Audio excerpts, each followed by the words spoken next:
কতদিন হয়েছে আমি 2 মাস হয়েছে 37 লাখ টাকা খরচ করছি কইরা নিজের পয়সা থেকে করছি 8টা ব্রিজের কাজ ধরাইছি নিজের টাকা দিয়ে ওই কোয়াই নদী বাজারের কোয়াই নদী পরিষ্কার করছি নিজে নাইমিয়া মানুষকে লইয়া আমরা বাজারে গেলে সোনার বাজারে গেলে দেখবা 40 বছরের ময়লা নিজে নাইমিয়া পরিষ্কার করছি উনকা গত সপ্তাহে খবর পাইছে আমার 2 কোটি টাকা বরাদ্দ দিছে সরকার কত দিছে আমি ফেসবুকের মধ্যে কইয়া দিছি যে আমি 2 কোটি টাকা পাইছি কিলা এইটাই দেও তবে আমার হিসাব দিতে কাজ করছো কিনা জীবনে এমন চিনি কোন এমপি বন্ধ কইছে আমি 2 কোটি টাকা পাইছি এরা খালি খানা খালি করছে না আজকে আবার খবর পাইছে আরো 2 কোটি দিছে আমার কত হইল 4 কোটির মধ্যে 2 কোটি সোনার ঘাট আর 2 কোটি মাধবপুর ওখানে রাখে তো টাকা দিত না আমি সোনাগাড়ের বেটা দিকে নিতাম টাকা বল দেখে না এটা আমার সোনাগাড়ের মধ্যে চাইও না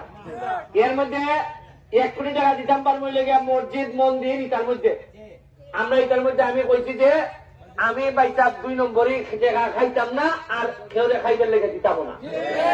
আমার যতই সংগঠন আছে লাভ হইতো না পয়সার ব্যাপারে কোনো কাম হইতো না অনেকে আছেন সংগঠন করলেন দিয়ে ভাবতে পারেন যে আরে বেশটাতে লাইন নিছি ওকে আমরা বাইটা দিলা খাইতাম ইটা বাইটা চলিবে না আমার কথা পরিষ্কার টাকা যাইব ওই দোকানদারের মতো লিস্টের মধ্যে থাকবো এই টাকা পাইছে আপনার টাকা আপনি লই যান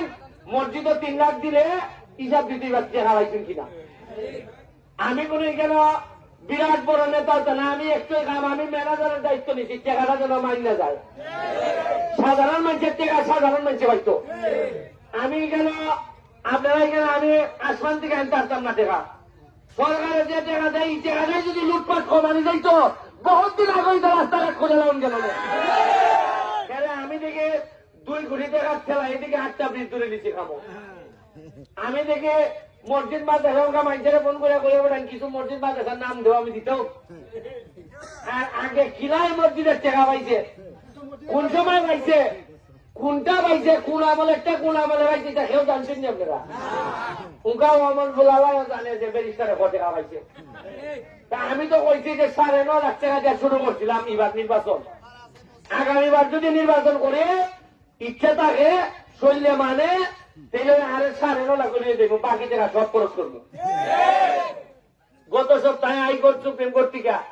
টাকা রুজু করছে 8 লাখ এটা আবার কথা হইল না দেশের মধ্যে 8 লাখ করতে কইয়া কিছু নিজেরা যারা চেম্বারের আছে এরা কিছু দিয়া বাকি পয়সা পকেটে লই আইছি আইয়া কিতা করছি আজকে 1 লাখ টাকা দিছি হইল গিয়া কিতার মধ্যে এই রামগঙ্গার মধ্যে একটা দেখবেন যাত্রী ছাউনি বোঝা যায় যে মানুষ একটা পরিত্যক্ত ভবন এটারে কইছি যে এমন সুন্দর ব্যাপার মানুষের জন্য বাইক থেকে আইয়া খার হইয়া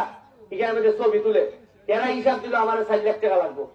3 থেকে 4 লাখ টাকা লাগবো আমি আজকে অ্যাডভান্স 1 লাখ টাকা দিছি বলছি স্যার এখানে যে চা বাগান বাইরের মানুষ দেখে কত সুন্দর আর একটা পরিত্যক্ত বিল্ডিং বানাই রাখতো এটার মধ্যে দেখলে মনে হয় মানুষ এটার মধ্যে প্রস্তাব বাগানা করে আমি কইছি যে আগামী 1 মাসের মধ্যে আমার এটা বানাই দেখাই ভাই মানুষের যেন কইতাম যে মনে নাই যে আমার যদি এমপি বানাও তে সোনারঘাট মানুষের ভুরি বিয়া দিয়া করবো একটা জায়গা দিছি দেবো বিয়া কইতাম নি যে মানুষের